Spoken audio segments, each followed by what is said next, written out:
गृह मंत्रालय भारत सरकार के निर्देश पर सिद्धार्थनगर से लगने वाली 68 किलोमीटर की सीमा से सटे 15 किलोमीटर के भीतर जनपद की सीमा पर तैनात एसएसबी द्वारा 530 स्थानों को चिन्हित किया गया था जो शासकीय भूमि पर अवैध अतिक्रमण के अंदर आते हैं। इनकी सूची जिला अधिकारी को अतिक्रमण हटाने के लिए सौंपी गई। इस पर कार्रवाई करते हुए अब तक कुल 11 मामलों में अवैध अतिक्रमण हटाने की कार्रवाई की गई, जिसमें 5 स्थायी और 6 अस्थायी अतिक्रमण शामिल है। बताते चले, भारत नेपाल सीमा से सटे नौगढ़ तहसील के 5 किलोमीटर की परिधि में करीब 2 वर्ष पूर्व 64 अस्थायी व स्थायी रूप से अतिक्रमण को चिन्हित किया गया था। बाद में इसका दायरा बढ़ाकर 15 किलोमीटर कर दिया गया। 15 किलोमीटर दायरा बढ़ाने के बाद इसमें 64 और स्थल शामिल हो गए। इस तरह जनपद मुख्यालय की नौगढ़ तहसील में अवैध रूप से अतिक्रमण की गई जमीनों की कुल संख्या 128 रह गई। इसमें अगर शोहरतगढ़ तहसील में चिन्हित की गई जमीनों को शामिल किया जाए तो इनकी संख्या 500 के पार हो जाती है। सिद्धार्थनगर से दैनिक भास्कर के लिए गुलाम अली सिद्दीकी की रिपोर्ट।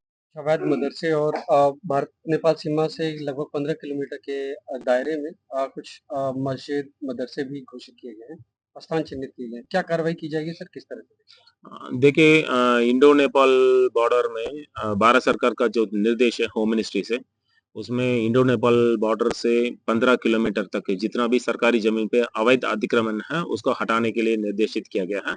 उस अवैध अतिक्रमण का हटाने के संबंध में मैंने एसडीएम नौगढ़ और एसडीएम शोहरतगढ़ को निर्देशित किया है और एसडीएम नौगढ़ और एसडीएम शोहरतगढ़ के माध्यम से जितना भी अवैध अतिक्रमण है जो इंडो नेपाल बॉर्डर से 10 किलोमीटर के अंदर 10 से 15 किलोमीटर के अंदर उसका सरकारी जमीन पे जितना भी अवैध अतिक्रमण हम लोगों ने चिन्हित किया है, वो चिन्हीकरण करने के बाद जितना भी जो परमानेंट एंक्रोचमेंट स्थायी रूप से जो कब्जा है उसका विरुद्ध धारा 67 का कार्रवाई हम लोगों ने शुरू करने के लिए निर्देशित किया है। धारा 67 के कार्रवाई के सापेक्ष हम दोनों पक्ष को सुनवाई का मौका देते हुए नियमानुसार कब्जा मुक्त करने का कार्रवाई हम लोग करेंगे।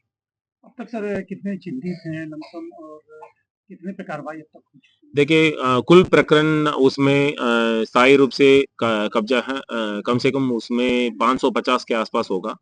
550 में हम लोगों ने अभी तक पिछले 3 सालों में जिला प्रशासन के माध्यम से 67 के आसपास हम लोगों ने कार्रवाई किया और विशेष रूप से जितना भी बड़ी एनक्रोचमेंट है, बड़ी एनक्रोचमेंट का हटाने की कार्रवाई लगातार जिला प्रशासन का असर से जारी रहेगी। क्या सर इसमें कुछ मदरसे और मस्जिदें?